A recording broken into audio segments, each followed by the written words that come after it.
Yung pagtawid talaga ng dagat, doon siya nagbagal. Nasa 700 na lang speed niya, 900. Oh, Pero nagwa 1.3 to bago magtawid dagat. Supra Pills, Metabolic Ideal. Tapos yung pinaka electrolytes ko,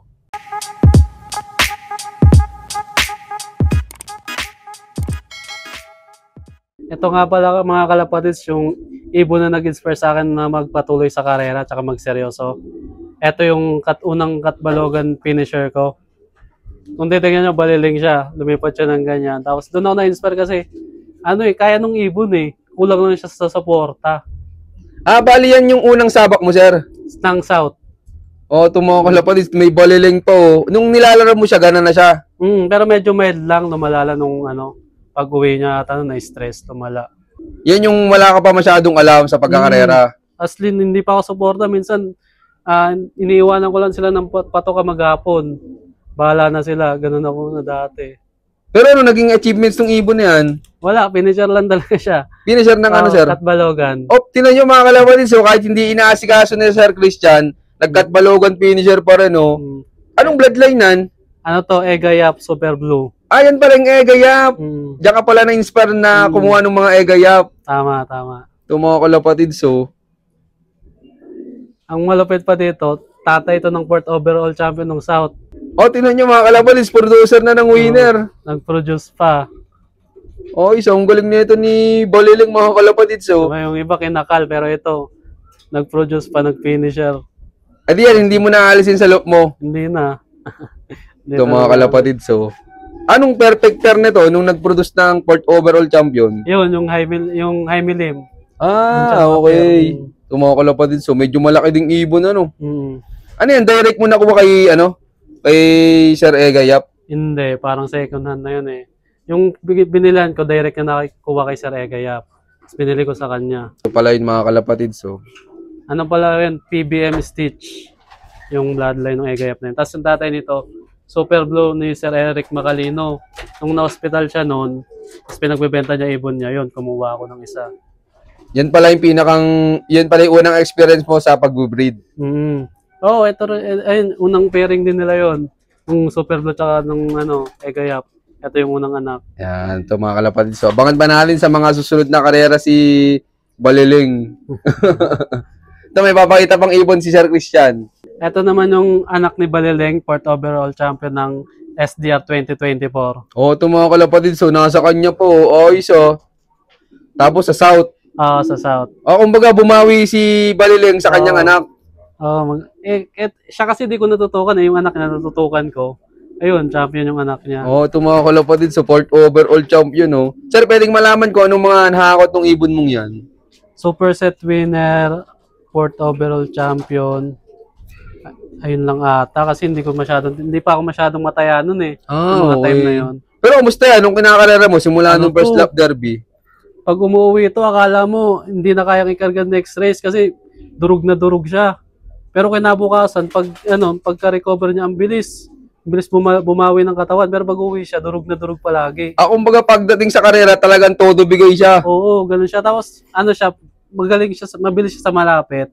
Yun nga lang pag nalayo nabagal.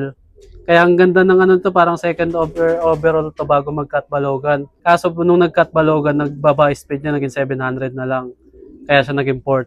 Pero nung top speed anong mga lap yan nagbigay sa'yo ng magandang speed? Bago tumawid ng dagat, nung pagtawid talaga ng dagat, doon siya nagbagal. Nasa 700 na lang speed niya, 900. Pero nagwa 1.3 to bago magtawid dagat. Isa 1.3. Kung angos na ito mga kalapatids. So, sang lap to nag 1.3?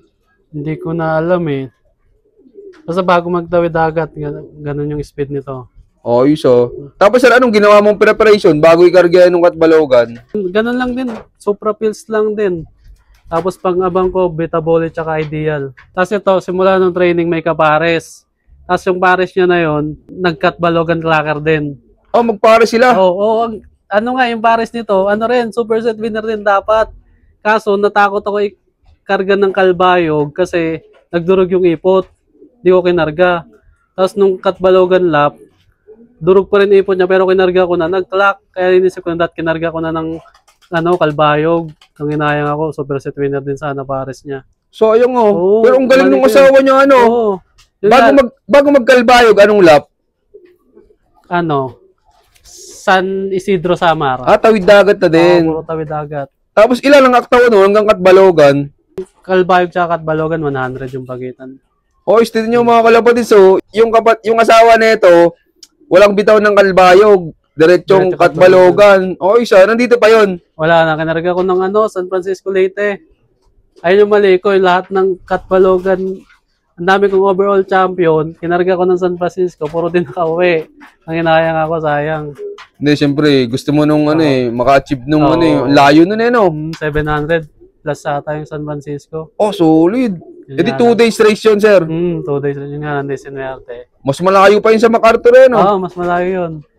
Pero buti yan, sir, hindi mo kinarga ng San Buti Francisco. na nga lang to, sinipon. Hindi ko na kinarga. Kaya siya lang yung natirang overall champion ko nun. Dami ko dapat overall champion nun. Kumbaga, sir, ikaw sa breeding hindi masilan. Sa pangkarga naman, doon ka medyo masilan. Dati pero ngayon hindi na rin masyado.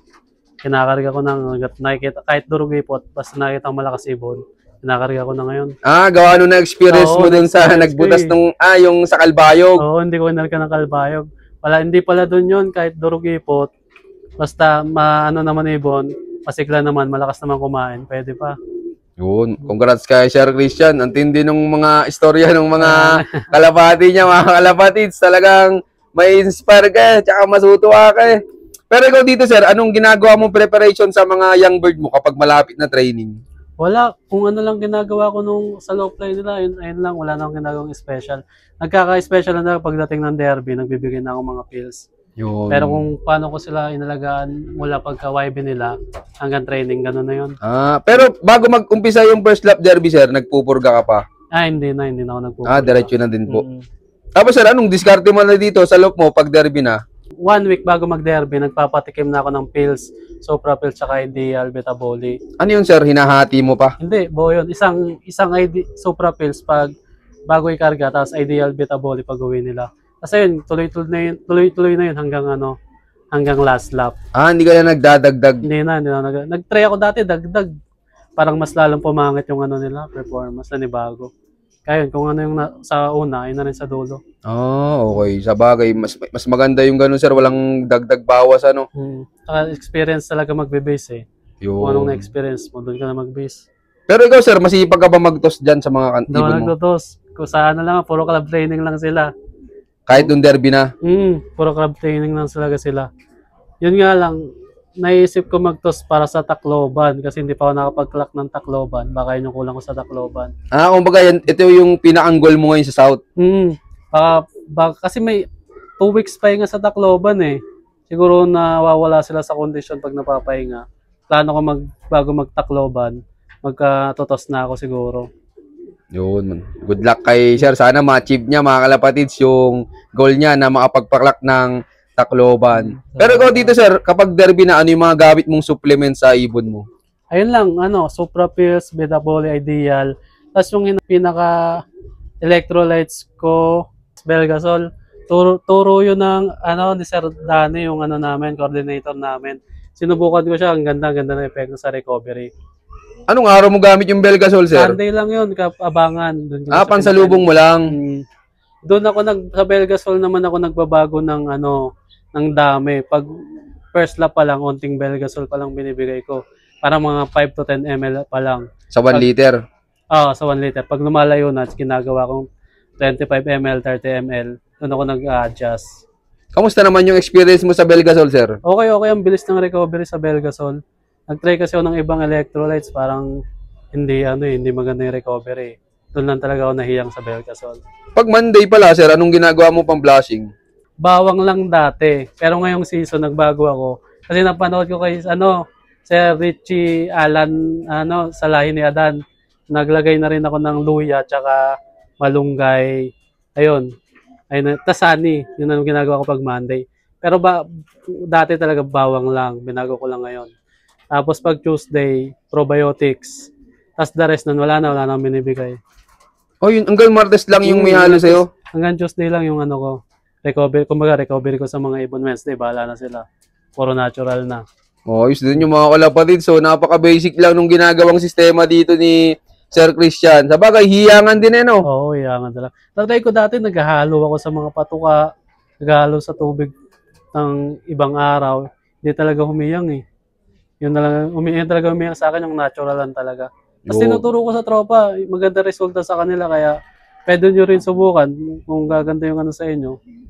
Yun, maraming salamat, sir. Yan, sumubok na, mga gustong sumubok. Wala, ganun talaga sa karera. Try and try lang naman yan, oh. Trial and error lang yan eh. Oo nga, sabi nga, walang sisihan pero may balatuan. Pero sir, tingin mo gaano kasaya sa pagkakalapati? Masaya lalo na kapag nakakapagpakla ka sa dulo. Sobrang saya lalo na pag malalayo, Tacloban, Katbalogan, yung Santa Ana. Sobrang saya pag makauwi. Kahit nga mag-finisher lang eh. Sobrang saya na eh. Yun, laro lang ng laro. Muli, ako po si Christian Ducos, fansir ng Silang Cavite, and I love this game. Yun, maraming salamat sa solid yung suporta, mga kalapatid. Siyempre, maraming salamat din kay Sir Christian. Yan, sa pag-unlock na mga pag-look visit tayo sa kanila. Grabe, solid yung pag-look visit mga kalapatid. Yan, sir, baka pala may mga gusto kang i-shoutout dyan. Shoutout ko naman sa jowa ko na lagi nakasuporta sa akin sa pag-ipon. Laging kasama ko mula umaraw sa paghahatid ng mga ipon. Tapos yun, kay paring Johnny, kay paring Polly, kay Oli. Sa mga coordinator namin, kay Boss Gerald, Boss Dan. Tapos yun, sa lahat ng kalapatid natin dyan. So, shoutout sa inyo lahat mga kalapatid. At siyempre, shoutout sa lahat ng mga patuloy na sumusuporta dyan. At abangan nyo pa yung mga susunod kong follow-up visit sa iyo na keep watching and God bless you all. Thank you.